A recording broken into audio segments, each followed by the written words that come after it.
I want you to imagine just for a second that you hire a top-tier, state-of-the-art security company to protect your home. Like, you are paying top dollar. But one day, the alarms start absolutely blaring. You rush to call the security company, and instead of catching the thieves who are currently in your living room emptying out your safe, the security guards arrive and lock you in the basement. Right. It's a completely surreal scenario. Yeah. And the fundamental social contract of security is binary.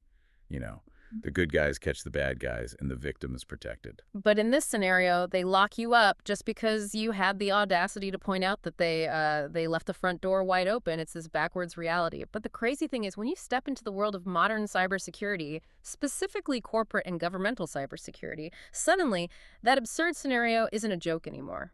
We are looking at a digital landscape that is operating on exactly that kind of broken logic. Yeah, and that institutional failure, that broken logic, is the exact battleground for this incredible unfolding case of asymmetric warfare.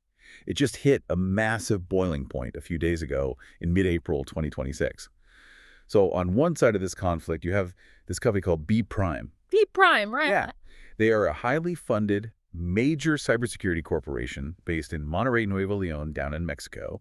We're talking high-priced lawyers, deep corporate pockets, and this very distinct air of institutional arrogance. Right, the exact kind of company that sells peace of mind to other massive corporations. But who is on the other side of this? That's the wild part. It's a single, independent cybersecurity researcher operating out of Uruguay named Alberto Daniel Hill. I am just fascinated by how this even happens. Like, how does one individual go to war with a massive Mexican corporation? I really want to understand the mechanics of this in our deep dive today. So take me back to the spark that ignited this whole thing. What actually happened in April? Well, B Prime suffered a catastrophic data breach. And when I say catastrophic, I mean a fundamental collapse of their core service. The hackers managed to exfiltrate 53 gigabytes of highly sensitive client information. Okay, let's contextualize that for a second. 53 gigabytes doesn't sound like a lot if we were talking about, say, 4K video files, right? Like a couple of movies. But if we are talking about text and databases, what does that actually look like? Oh, it's massive.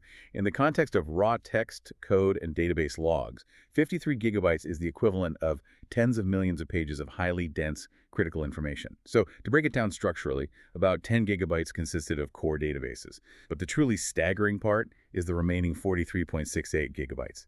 That data was just sitting in completely unprotected AWS S3 buckets. Okay, stop right there. I have heard the term S3 bucket a million times in the news whenever some big company leaks data. Can you explain the actual mechanism here? Like, what is an S3 bucket, and how does a specialized cybersecurity company leave one unprotected? Right, so an S3 bucket, which stands for Simple Storage Service, is essentially a digital storage container hosted on Amazon's cloud servers. Think of it like a highly secure digital filing cabinet that you rent inside a giant Amazon warehouse.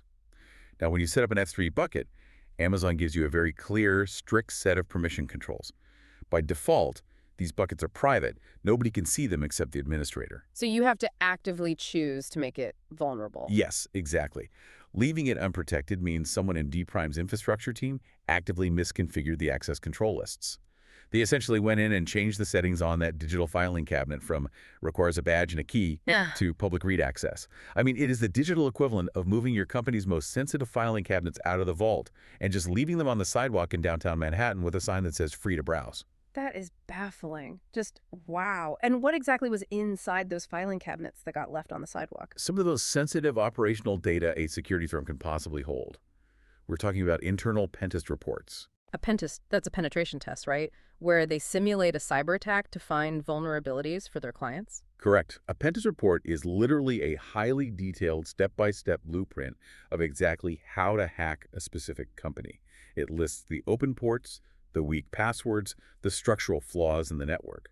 So if a malicious actor gets a pen test report, they don't have to spend weeks probing a target. They literally just read the instruction manual that B Prime wrote. So they leaked the literal blueprints on how to hack their own clients.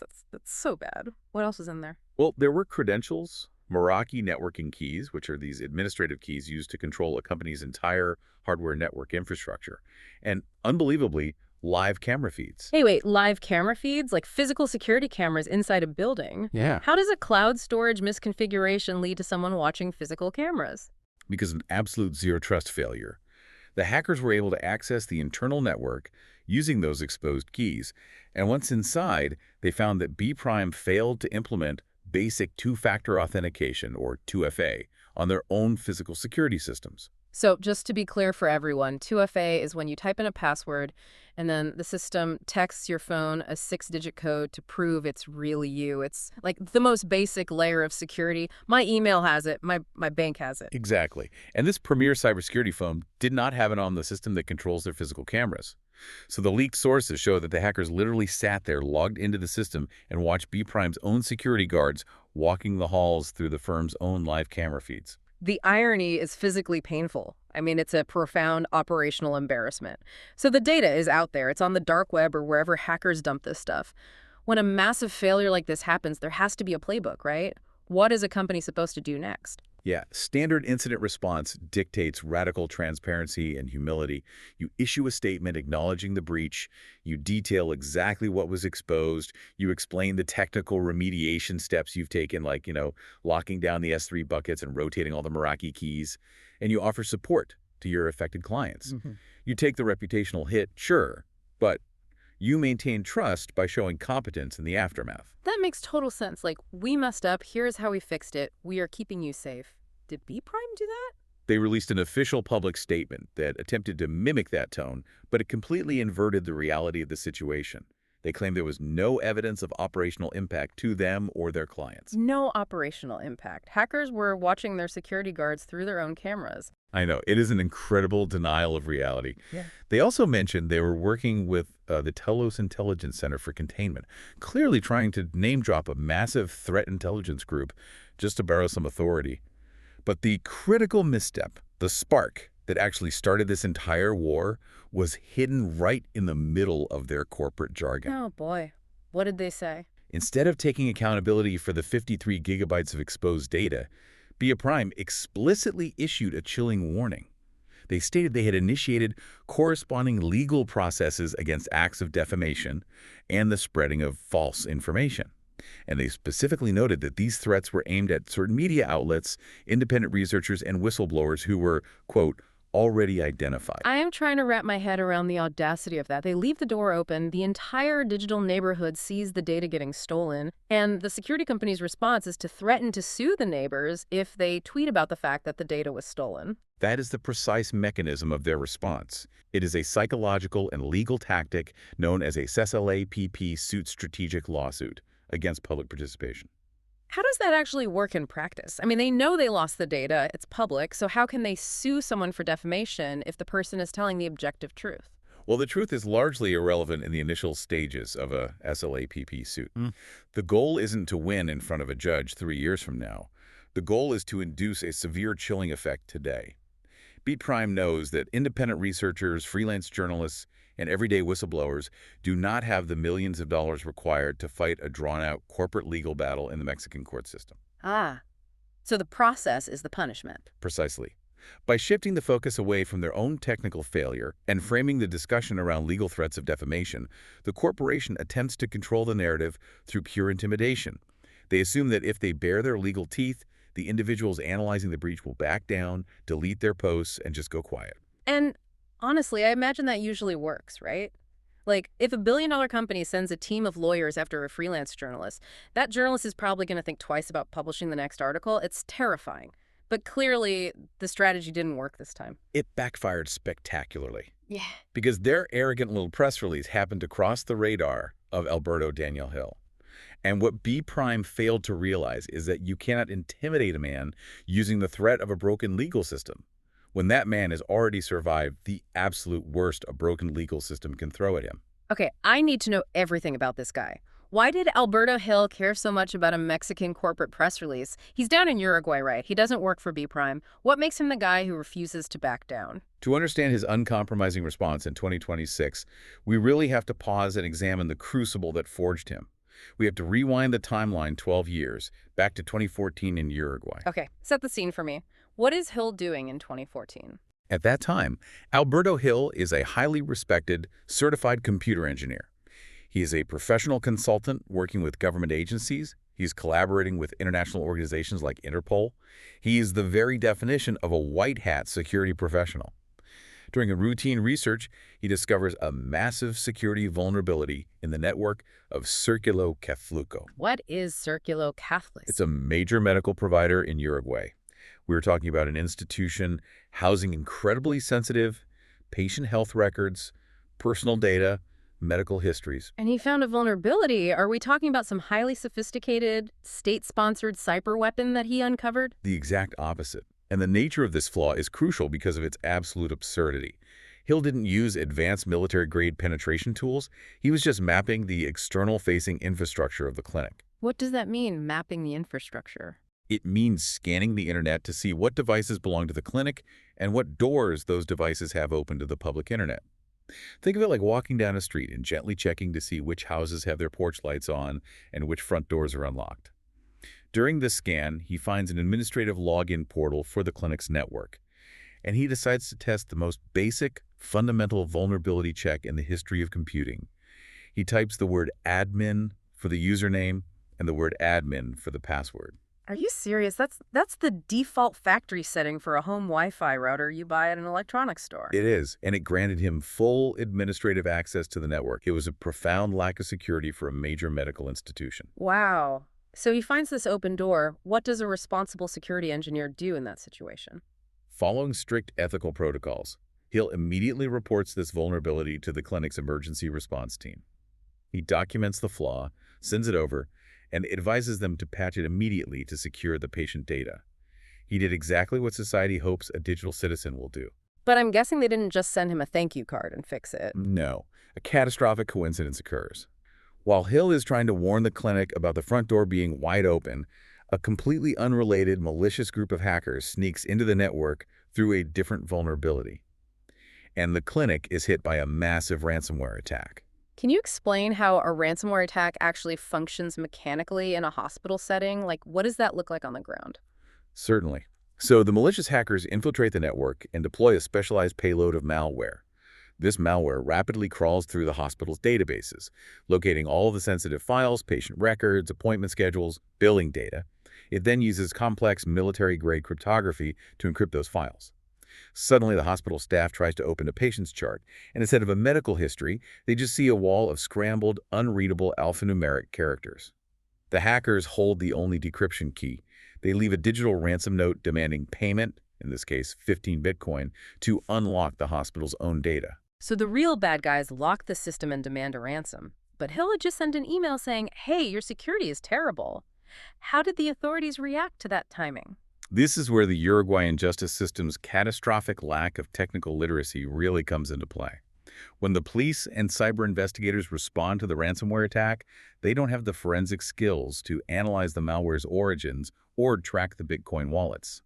Instead, they just look at their own inbox and see Hill's ethical disclosure report. Oh, no. Because they don't understand the tech. They just assume the guy who warned them must be the guy who attacked them. Precisely. They completely lacked the forensic literacy to differentiate between a white hat security warning and a black hat malicious intrusion. They initiate an investigation that becomes known as Operation Bitcoins in 2017, and they raid Hill's apartment. What happens during a raid like that? What are they even looking for? They are supposedly looking for evidence of cyber terrorism and extortion. But because the investigators do not understand computer science, the evidence they confiscate to justify his arrest is mind-boggling. They seize his standard research hard drives. They confiscate a ledger device. A ledger, that's a hardware wallet for cryptocurrency, right? Yes, it looks like a standard USB thumb drive, but it has a secure microchip inside designed to hold the private keys to cryptocurrency. But to a technically illiterate police force in 2017, possessing a crypto wallet was viewed as inherently suspicious, almost criminal, rather than a standard tool for a tech professional. It's like arresting someone for having a leather wallet just because bank robbers also use wallets. It is exactly like that. They also seized his USB killers. What is a USB killer? It sounds incredibly malicious. The name is dramatic, for sure, but the tool is standard. A USB killer is a testing device. It contains capacitors that rapidly charge from a computer's USB power supply and then discharge that electricity back into the machine's data lines. It's used by hardware engineers to test if a motherboard has proper electrical surge protection. It's just a physical stress test. But to the police, it sounded like a terrorist weapon. So they seized standard IT tools. Is that all they used to justify the arrest? No, the absolute climax of their misunderstanding was the confiscation of a plastic Guy Fawkes mask. Wait, like the ones from the V for Vendetta movie? Yes, the mask famously associated with the online collective Anonymous. Hill had a plastic novelty mask in his apartment. The prosecution actually logged it as physical evidence of cyber terrorism. You cannot be serious. They used a piece of plastic merchandise as evidence of a massive digital extortion scheme. They did. As one analyst reviewing the case pointed out, it is the judicial equivalent of arresting someone for having a Darth Vader poster on their bedroom wall and using that poster as primary evidence that the suspect is actively constructing the Death Star. The state literally weaponized its own profound ignorance against the exact expert who is trying to protect them. So what happens to Hill? Does a judge look at this and just throw it out? No. Yeah. The Latin American legal landscape at the time was virtually devoid of digital evidence laws. There was no statutory protection against technical misunderstandings by a technologically unprepared state. Hill becomes the first person in the history of Uruguay to be imprisoned for a computer crime. They throw him into Durazno prison. He goes to an actual prison for sending an email about an open door. For how long? He was held in preventative detention for 17 months. And remember, he wasn't even convicted of a crime at this point. He was just locked away while the state investigated. How can the state justify keeping an unconvicted man in a harsh prison for almost a year and a half? The court's official rationale is a terrifying piece of legal logic. They argued that because Hill possessed an incredibly high level of computer knowledge, he was an inherent mental evidence tampering risk. I need you to explain that to me. A mental evidence tampering risk. Yeah, the prosecution argued that if Hill were allowed to go home on bail, his advanced technical skills meant he could somehow remotely access the internet, hack into police servers, and destroy the digital evidence they were holding against him. His expertise alone was deemed a threat to the integrity of their investigation. So they punished him simply for being smart, for knowing how computers work. Yes. He loses 17 months of his life. He faces psychological torture. He faces extortion attempts from other inmates in a dangerous prison environment. It is an absolute nightmare scenario born entirely of institutional incompetence. How does someone survive that and come out sane? I feel like most people would be completely broken by that level of injustice. Many would be. But the psychological documentation of Hill's journey describes a phenomenon known as post-traumatic growth. Instead of breaking him, the trauma crystallized his purpose. He is finally released in 2018, and by 2022, he is officially fully cleared of all charges with 0 convictions. He writes a detailed book about the ordeal titled Log Into Hell. But writing a book doesn't fix the broken system that put him there in the first place. Exactly, which is why he didn't stop there. His hack-not-crime advocacy, fueled by his lived experience, triggered a massive legislative shift in his country. His involuntary stress test of the Uruguayan justice system forced the government to reckon with its own forensic illiteracy. By 2024, his case was the catalyst for Uruguay passing a comprehensive suite of modern cybercrime laws. It became widely known as the Hill Effect. So he essentially forced the legal system to patch the systemic bugs in its own judiciary. That is incredible. But didn't he also invent a new technical methodology out of this experience? He did. Having barely survived a system where human misinterpretation and judicial ignorance cost him his freedom, Hill designed a methodology called forensic survival. The entire premise of forensic survival is to remove the human element, the judge's opinion, the police officer's misunderstanding, from digital evidence entirely. How do you remove a human judge from a legal process? By replacing subjective narrative with verifiable mathematics. Forensic survival dictates that digital evidence must be mathematically flawless and immutable. Break that down for me. What does that actually look like in practice? It utilizes high-assurance cryptographic standards, specifically cryptographic hashing. A hash function is a mathematical algorithm. If you feed a digital file, say a screenshot, a log file, or an email into a hash function, the algorithm spits out a unique fixed-length string of letters and numbers. This string is essentially a digital fingerprint. If even a single comma in the original file is altered, the resulting hash completely changes. So it proves the file hasn't been tampered with. Exactly. But Hill takes it a step further. In forensic survival, you take that cryptographic hash and you anchor it to a public blockchain network. The blockchain serves as an immutable, decentralized public ledger with a permanent timestamp. Wait, so by putting the fingerprint on the blockchain, you are mathematically proving that a specific file existed in a specific state at a specific, exact second in time. Yes, if a prosecutor or a corporation tries to claim that you altered the evidence or that you are lying about a timeline, you don't argue with them in court. You present the cryptographic proof. It replaces prosecutorial narrative with verifiable math. The integrity of the data protects the individual rather than relying on the assumptions of an illiterate judge. Okay, this gives so much context to April 2026, when Bella Prime leaks 53 gigabytes of data and then issues a press release using legal threats to bully independent researchers and cover up their own incompetence. They didn't just annoy Alberto Hill, they touched the exact nerve of his trauma. They triggered a deeply personal, uncompromising response. Hill looks at B Prime and sees the exact same dynamics that the Uruguayan state used against him in 2017. He sees a massive institution using structural power and legal intimidation to silence the truth and cover up their own failures. He is basically looking at the ghost of his own past. And this is what gives Hill his unique authority. Most cybersecurity analysts rely on corporate certifications, university degrees, and institutional backing. Hill's authority is built on lived experience and survival. In an ecosystem of polished corporate watchdogs, his history of surviving systemic betrayal gives him a profound moral clarity. He refuses to back down because he knows exactly what happens when institutional bullies win. So we understand why he is fighting, but I want to understand how he fights because, he is just one guy in Uruguay. He doesn't have a giant corporate legal team on retainer. He can't just sue BR Prime back. What is his arsenal? His arsenal is fascinating because it completely breaks the traditional molds of the cybersecurity industry. Hill operates outside the binary of white hat versus black hat hackers. He describes himself as a transversal meta-analyst.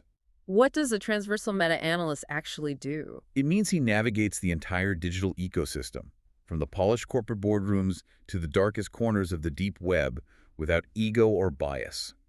He discards the usual posturing, gatekeeping, and corporate sanitized language you see in the cybersecurity industry. He focuses purely on raw intelligence and verifiable truth. And where does he get this raw intelligence? His primary theater of operations is something he calls SOCODINT, which stands for Social Audio Intelligence. He spends an enormous amount of time navigating the incredibly volatile, toxic, live audio spaces on the platform X, formerly Twitter. So he just hangs out in Twitter spaces. How is that an intelligence gathering operation? You have to understand the specific spaces he occupies. The Latin American cyber underground is essentially a digital pressure cooker. These live audio spaces are built on psychological warfare, intense paranoia, doxing, and constant hostility. Standard corporate threat monitors or government intelligence agents cannot operate in these spaces. The default response to outsiders, especially anyone asking questions, is pure aggression and immediate expulsion. So how does Hill survive in those rooms without getting doxxed or attacked? Because he shares the trauma of state betrayal. The criminal hackers operating in these spaces know his story. They know he was wrongly imprisoned by the government. They know he suffered in Durazno. That shared experience gives him an incredibly rare, high-trust position in the digital underground. They don't view him as a cop. They view him as a survivor of the system they are fighting against. That is wild. So he is actually talking voice to voice with active cybercriminals. Yes, he talks directly with notorious threat actors like Team Kronos and a highly skilled hacker who goes by the alias Lostex. And he uses this access to just listen in on their plans. He gathers raw intelligence that traditional agencies completely miss, and he uses it to protect the public. For example, he intercepted chatter in these spaces and recognized the patterns leading up to a massive nation-state level attack by the Kronos Mafia on the Argentine government. He predicted a nation-state attack just by listening to Twitter spaces. What did he do with the information? He didn't sell it or hoard it.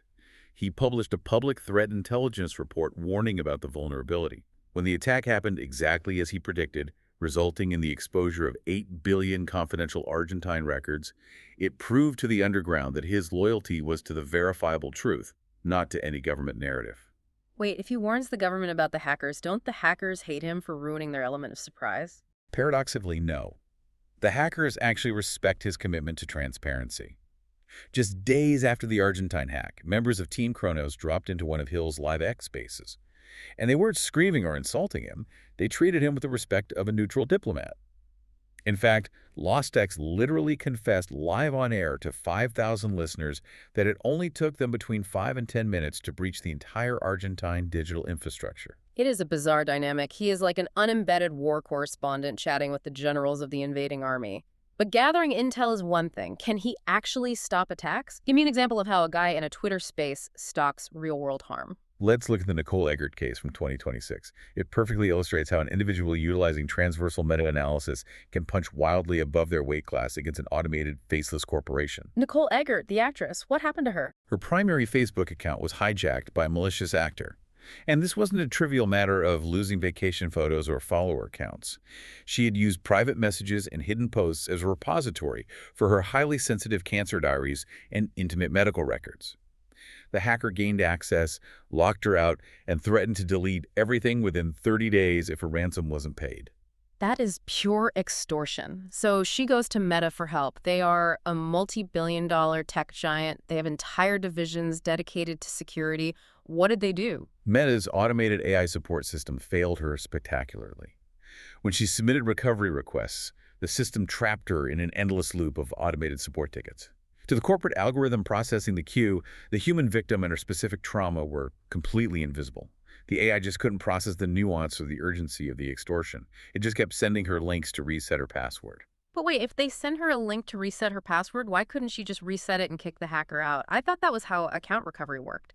That is where the technical challenge becomes immense.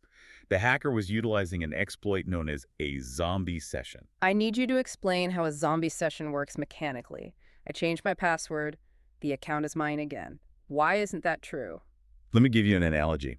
Imagine you realize someone stole the physical key to your house. You run to the hardware store, buy a new deadbolt, and install it on your front door.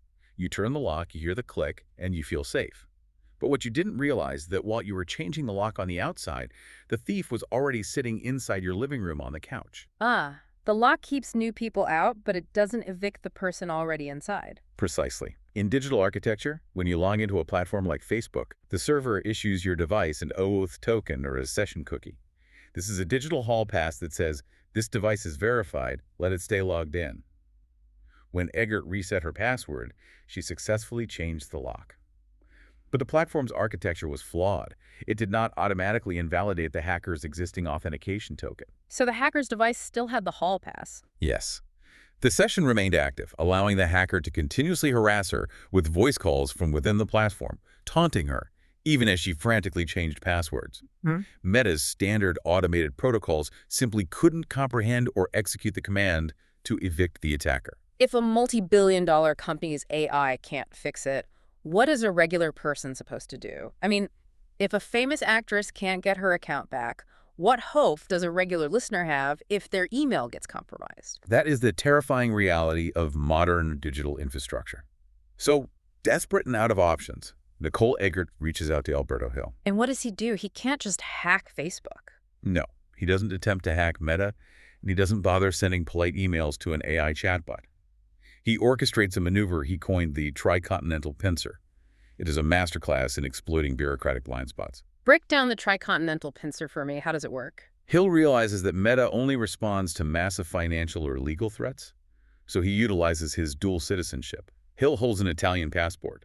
Okay, he is Uruguayan but has an Italian passport.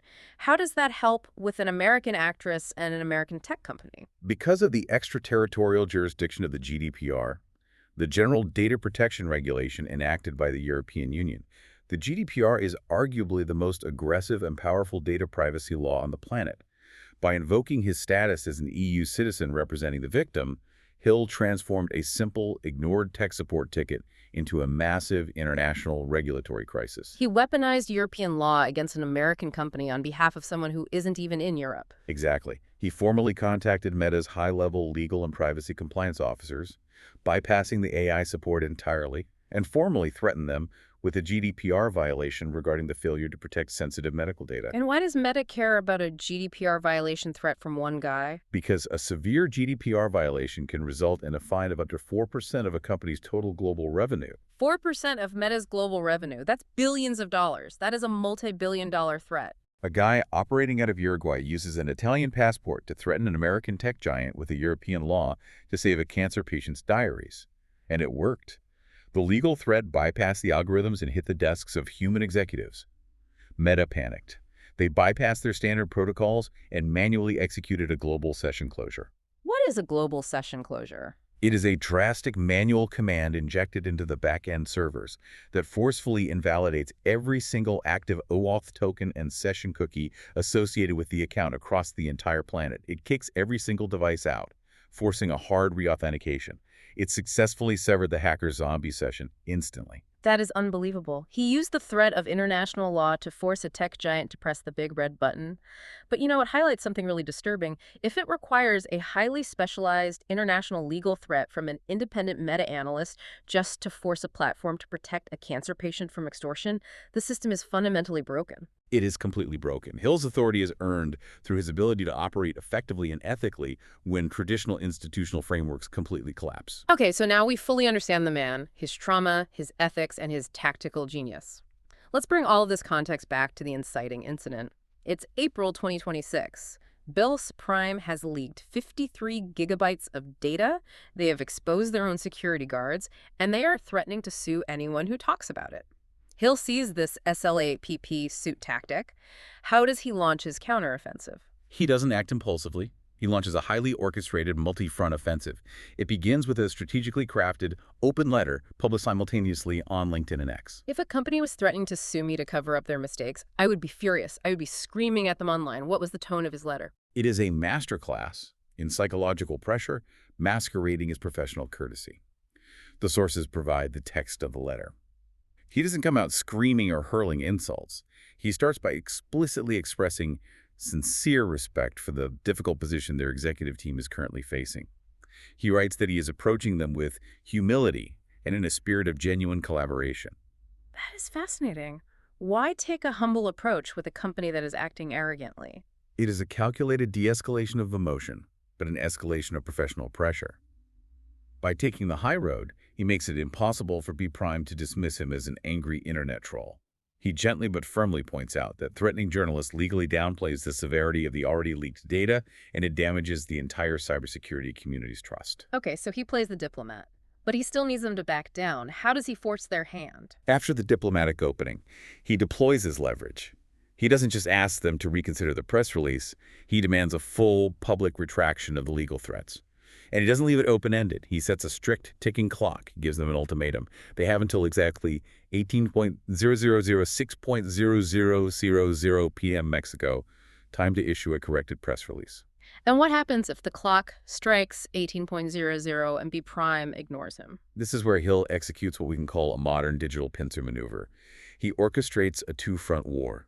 Let's examine front one, the institutional alliances. Okay, how does he bring institutions into a Twitter spat? In the open letter, Hill makes it explicitly clear that he is not a lone actor howling into the void. He publicly tags and mobilizes a staggering coalition of global heavyweights dedicated to defending digital rights and press freedom. Who are we talking about?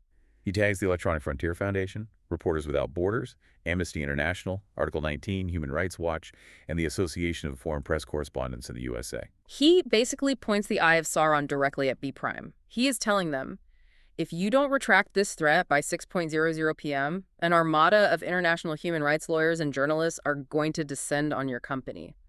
Why does a cybersecurity firm care about NGOs? Because cybersecurity is fundamentally a B2B, business-to-business industry built entirely on trust and reputation. If global NGOs start issuing press releases declaring that Bprime uses intimidation to silence security researchers, their enterprise clients will abandon them instantly. It is an existential threat to their revenue streams. That is a massive hammer to swing. But what if Bprime's executives just don't log on to Twitter that day? What if they claim they never saw the ultimatum? Hill anticipated that, which is why he activated Front 2, grassroots mobilization, utilizing a tactic known as the Digital Dispatch Protocol. How does that work? How do you guarantee a corporate executive sees a message? You manipulate the algorithmic architecture of the social media platform itself. Hill releases a brief video tutorial for his thousands of followers outlining a highly specific campaign utilizing the hashtag #TimesDue. Lots of people use hashtags. That doesn't guarantee visibility. True, but Hill understands the mechanics of the algorithm. He instructs his followers to go to his open letter on X, repost it, and reply using the exact hashtag #TimesDue. But, and this is the crucial part, he specifically instructs them not to change a single word of his core text. Why? Wouldn't you want people to add their own outraged comments to show genuine engagement? Not if your goal is algorithmic dominance. Social media algorithms, particularly on X, are designed to suppress organic outrage by labeling disparate comments as low-quality noise. However, if thousands of accounts post the exact same string of text combined with the exact same hashtag at the exact same coordinated time, specifically clustering in the hours leading up to the 18-0 deadline, it bypasses the spam filters. Because it simulates a viral consensus. Exactly. It creates a massive, undeniable algorithmic spike in data velocity. The platform's trending mechanics are mathematically forced to push the issue to the absolute top of the global visibility queue. It removes Bprime's ability to dismiss the campaign as mere social media harassment. The algorithm elevates the signal so high that it becomes unavoidable for the corporate monitors, and it routes the sheer volume of traffic directly to the notifications of all those tagged international NGOs. It's brilliant. He weaponized the algorithm to bypass the corporate PR filters. Did he do anything else to boost visibility? He pulled every lever he had. He even emailed his friend Nicole Eggert, the actress whose account he saved. He sent her a brief message explaining that a company in Mexico was threatening journalists over proven facts, and he asked if she could record a quick 1-minute selfie video supporting transparency to amplify the message to her massive mainstream audience. So he has international NGOs, an algorithmic swarm, and a Hollywood actress all zeroing in on this Mexican corporation. That is a PR nightmare. But he didn't rely solely on public relations. While the clock was ticking toward 1800, Hill executed a formal legal counterstrike in the real world. Wait, I thought he was fighting against their legal threats. How does he strike back legally from Uruguay? By utilizing Mexico's own regulatory framework, he filed a formal, documented complaint with the Mexican federal authorities for presumed violations of the LSPDPPP. The LSPDPPP, what does that stand for, and what does the law actually do? It stands for the Federal Law on Protection of Personal Data held by private parties. It is the core Mexican legislation that mandates how corporations must handle private data and outlines severe financial penalties for negligence. Hill formally documented the technical reality of the 53-gigabyte exposure, providing cryptographic proof of the unprotected S3 buckets, the databases, and the Meraki keys.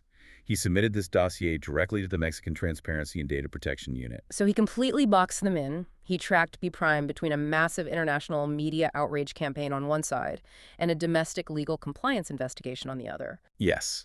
The ultimatum was absolute.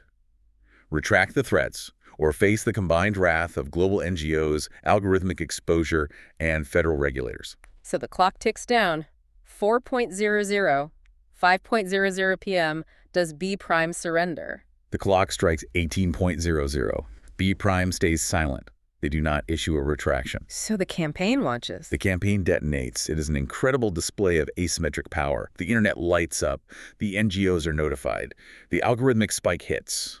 But, and this is wild, while all of this public fireworks display is happening, the story takes a turn that I find to be the most fascinating part of the entire ordeal. What happened?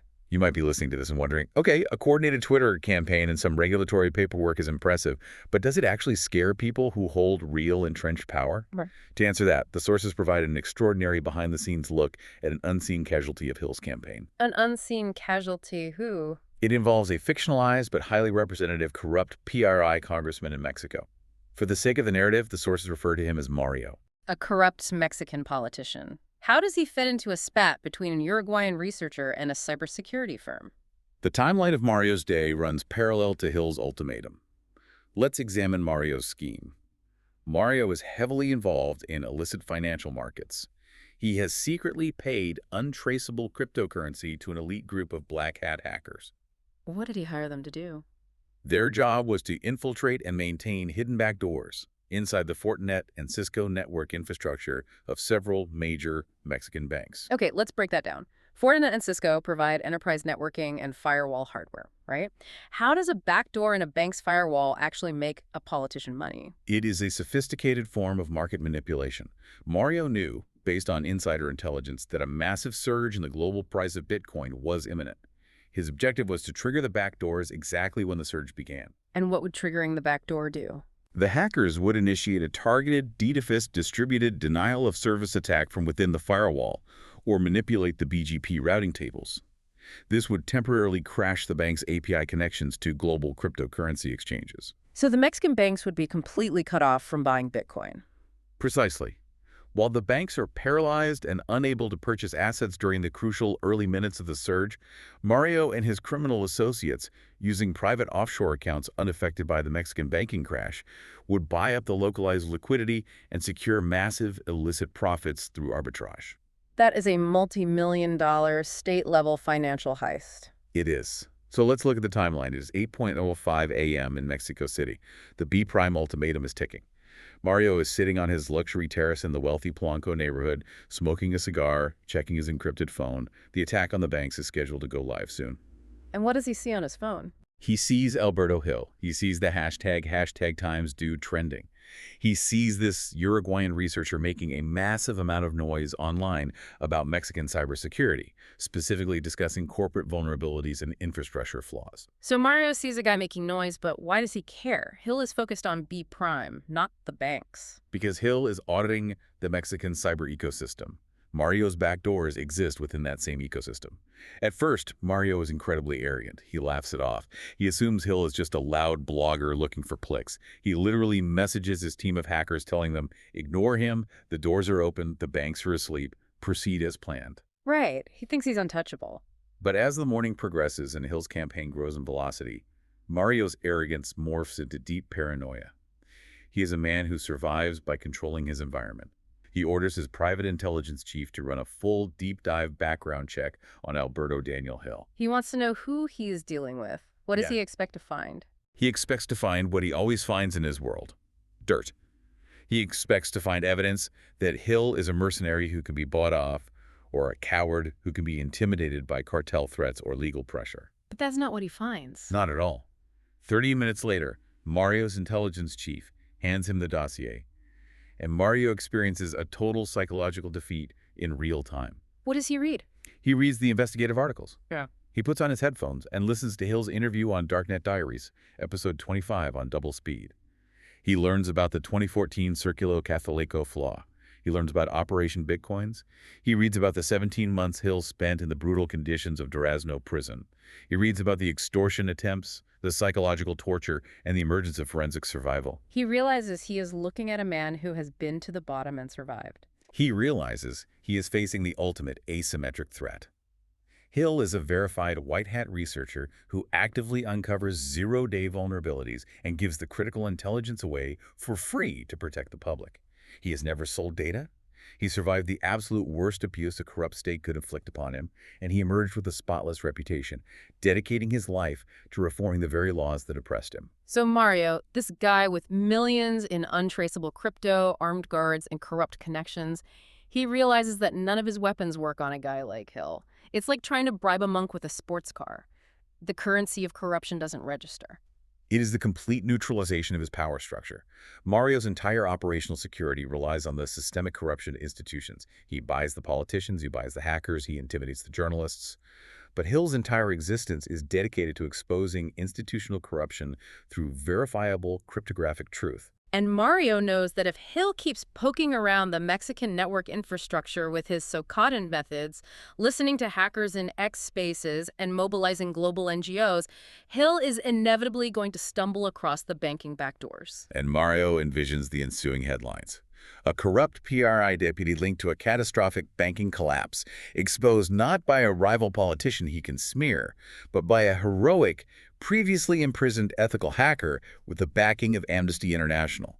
The asymmetric warfare flips entirely. Mario has the digital tanks, but his tanks are rendered useless against a single man armed with the truth, cryptographic proof, and the unshakable sympathy of the public. What does Mario do? Does he try to fight back? He tries briefly. By the afternoon, Mario is having a full-blown crisis. He contacts friendly, corrupt journalists on his payroll, asking them to write hit pieces on Hill, to frame him as a foreign meddler trying to destabilize Mexico. Do the journalists do it? They refuse. The journalists tell Mario, this guy is untouchable. He changed the justice system in Latin America. We can't smear him without destroying our own credibility. The sources even note a surreal moment where Mario's own mother, having seen the trending news, expresses sympathy for Hill's wrongful imprisonment. Wow. He is completely isolated. The psychological deterrence is absolute. By 8:55 p.m., Mario is pacing his balcony in a state of terror. He realizes the risk is simply too great. The banking heist cannot proceed while Hill is holding a massive spotlight over the Mexican digital infrastructure. So he breaks. He breaks completely. He calls off the multi-million-dollar attack. He sends a final encrypted message to his hackers. Close everything down, wipe the back doors, abort. That is profound. Alberto Hill successfully thwarted a massive state-level financial cyber attack without ever knowing it was happening. He didn't hack Mario's phone. He didn't trace the cryptocurrency wallets.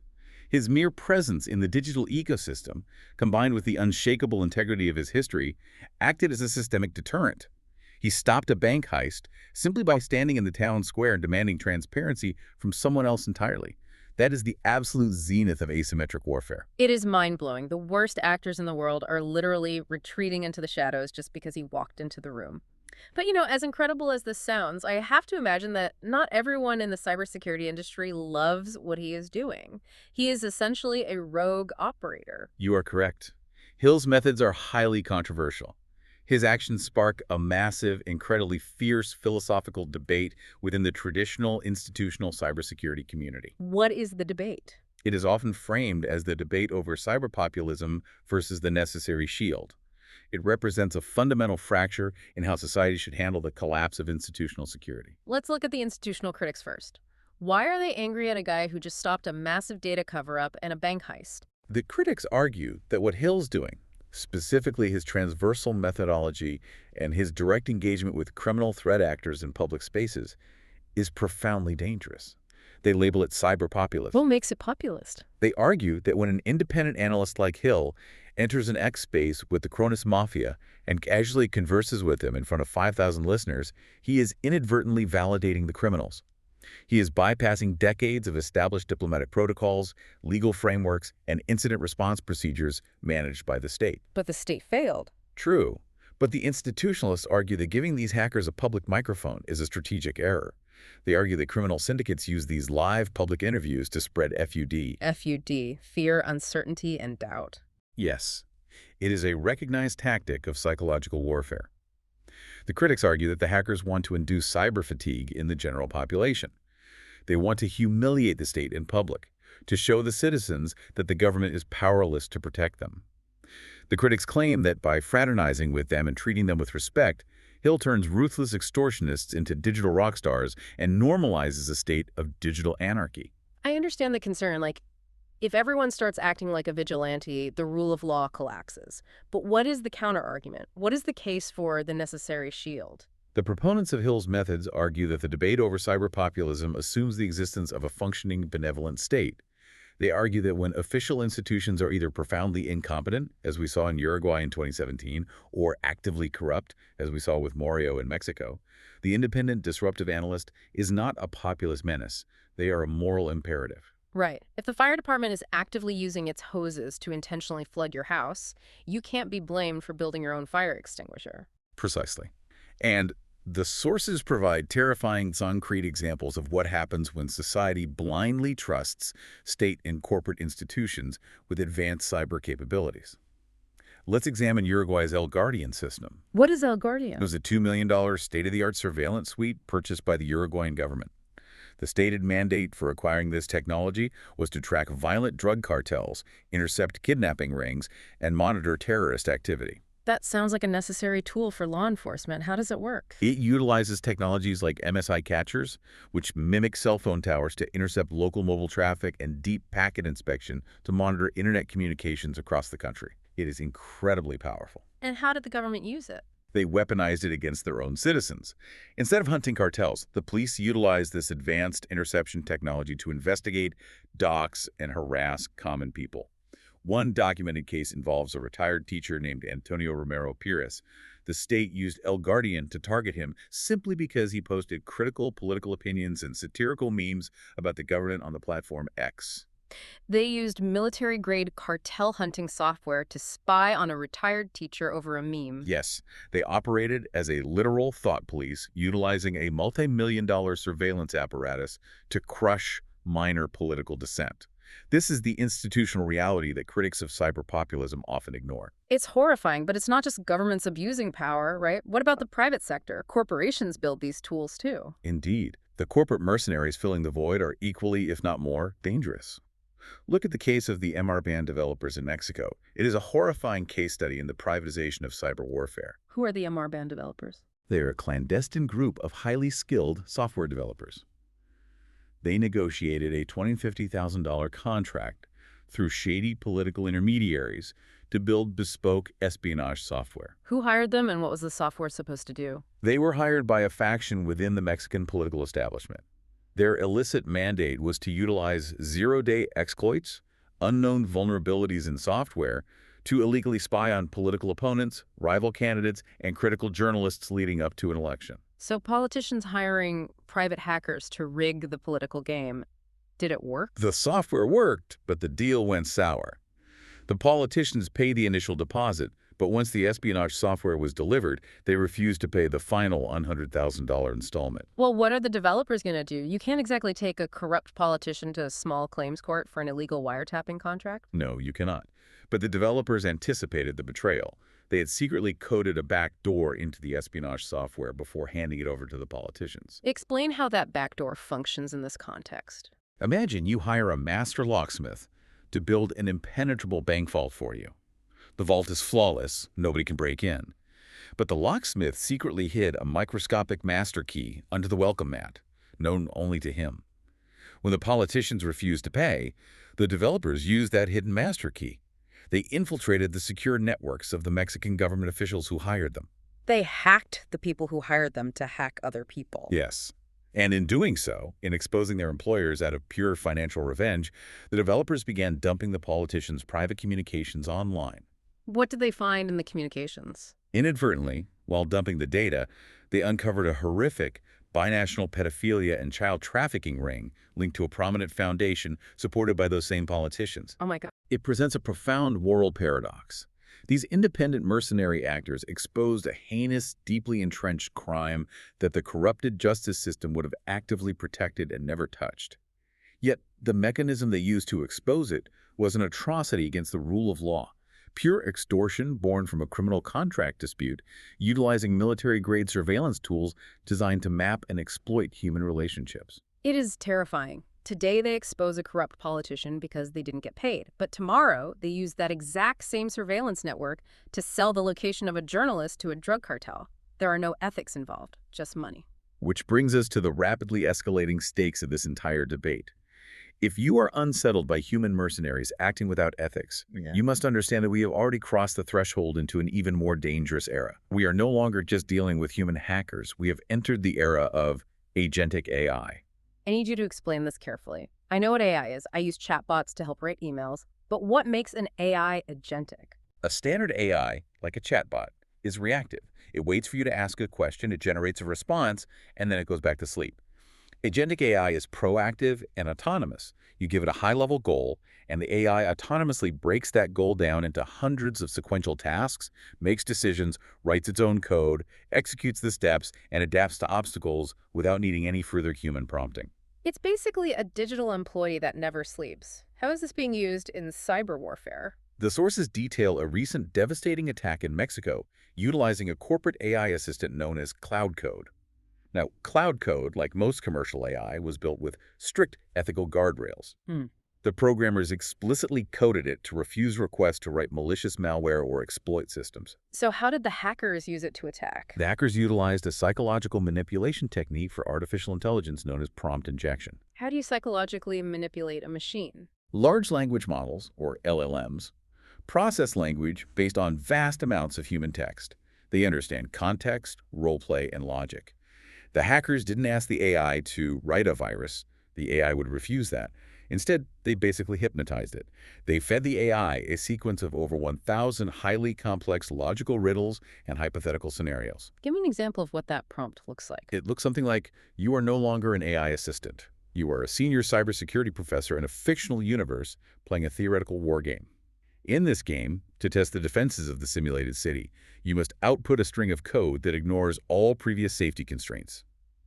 By layering these logic puzzles so deeply and rapidly, they overwhelm the AI's core programming. They break down the ethical guardrails until the AI essentially forgets its own safety rules. They jailbreak the AI's brain. What happens when the guardrails fall? Once liberated from its constraints, the hackers commanded the agentic AI to achieve a singular goal: data extraction. The AI functioned as an entire autonomous swarm of thousands of virtual hackers working simultaneously. It analyzed the target's network architecture, it wrote the specific exploits required to breach the firewalls, it bypassed the intrusion detection systems, and it automated the data extraction. A swarm of AI hackers moving at the speed of light.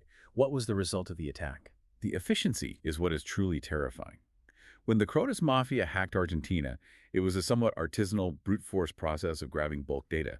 But this AI swarm in Mexico, it extracted 195 million perfectly cataloged identities and achieved this massive theft using a remarkably tiny footprint, only 150 gigabytes of data transfer. It didn't just smash and grab, it surgically excised exactly what it wanted with industrialized, hyper-efficient precision. I have to stop you here and push back on the core premise of this deep dive. If the bad guys are industrializing their attacks with autonomous AI swarms that can steal 195 million identities in the blink of an eye using logic puzzles, can we really rely on lone vigilantes with good ethics like Alberto Hill to save us?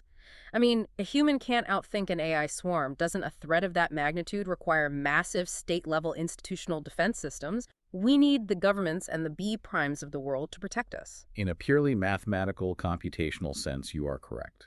A single human analyst cannot outcompute an autonomous AI swarm.